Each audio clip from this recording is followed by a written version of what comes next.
ठीक है, वो रीजन वाइज नहीं चल पाया, आप ठीक कह रहे हैं। मैं जरा गंधर्व जी को 1 मिनट में, नीलू आपको रोक रहा हूं, मैं गंधर्व जी को ले रहा हूं। गंधर्व सेना के जो लोग हैं वो शायद और बेहतर प्रकाश डालें। ये मैं आपसे जानना चाह रहा था कि कांग्रेस पार्टी अगर 137, 38, 140 तक पहुंचती है तो इसका मतलब है कि जेडीएस का जो स्टेक है वो 30-35 से घट करके 19-20 तक पहुंच रहा है।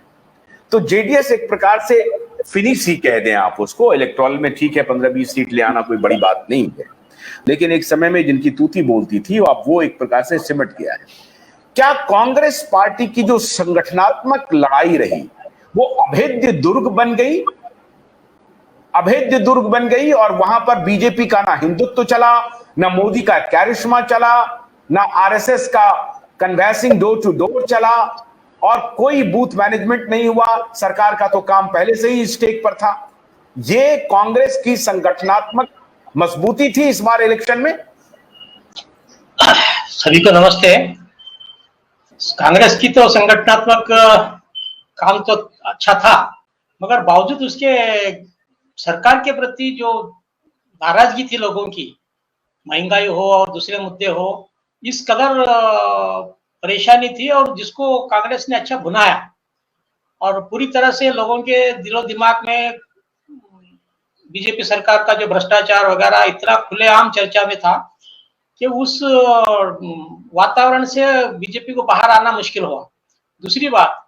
अब जो बड़े पैमाने पर जो रोड शो वगैरह करते हैं, रोड शो से एक तरह की खींच होती है गरीब लोगों में। इससे पहले भी एक बार बोल चुका हूं कि चमक दमक, पैसे का एक रुतबे और रुतबा और बहुत सा एक अधिकार का एक दर्प लोगों में नाराजगी हो रही थी। क्या आपको लगता है ग्राउंड पे इस तरह का जो रोड शो चल रहा था, पुष्प वर्षा, जो प्रकाश जी कह रहे थे कि एक ही कलर के पुष्प वर्षा, क्या इससे भी लोगों में नाराजगी हुई कि ये क्या है, राजा वाली प्रवृत्ति? वो तो है, वो इनडायरेक्टली काम किया है, मगर लोग पसंद नहीं करे। लोगों की प्रायोरिटी थी उनकी समस्याएं, जो महंगाई है, बेरोजगारी है, इस और दूसरा ये लोग जब तक अधिकार में सिर्फ एंटी मुस्लिम वो ये जो भावनात्मक इश्यूज को ही अग्रेसिवली बात करते रहे पूरे अपने कैंपेन में, तो उससे उनके निजी समस्याओं के तरफ कोई संबंध ही नहीं था। और इनकी पोल जरा खुल गई कि लोग समझ गए कि ऐसे बातों से कुछ होने वाला नहीं है, क्योंकि इस तरह एक भ्रम से बाहर आए जैसा लोगों को एक भ्रम था कुछ होगा बोलकर, मगर उसमें से लोगों की सच्चाई का पता चला, और लोग और साथ में इधर कई सेल्फ गोल जो बीजेपी करी है, अपने आप एक दुरंकार बोलो या कुछ मोदी जी का जी, तो उस वजह से मैं आप एक दूसरे साथी को ला रहा हूं जो हमारे साथ स्टूडियो में हैं,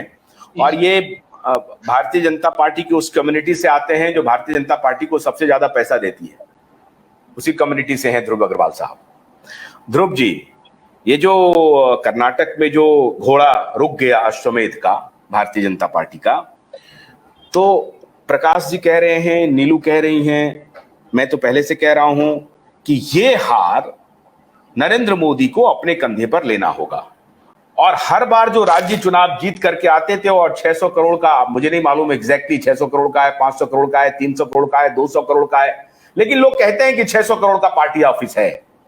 तो वो करोड़ों के पार्टी ऑफिस में जो हर बार शाम को आते थे मोदी जी, आज तो नहीं आएंगे। 13 मई 2023 में नहीं आएंगे आज, बोलिए। ये एक्चुअली कर्नाटक में सत्ता विरोधी लहर थी, एंटी इनकम्बेंसी थी, भ्रष्टाचार का मुद्दा था, और जो बीएल संतोष जी हैं जो कि संगठन मंत्री हैं, और उनको माना जाता है भारतीय जनता पार्टी का संगठन में सारी टिकट का दामोदर उनके ऊपर होता है, वो भी कर्नाटका से हैं। तो इसकी वजह से आरएसएस की भी हार और मोदी जी की भी हार हुई है। लेकिन हार वास्तव में ये जो सरकार थी भारतीय जनता पार्टी की, उसकी भ्रष्टाचार और राष्ट्रीय लेवल पे जो बेरोजगारी, महंगाई, ये सारे मुद्दे थे, उनकी हार थी। और ये हार सामने आ चुकी थी काफी पहले से, लेकिन नरेंद्र मोदी जी ने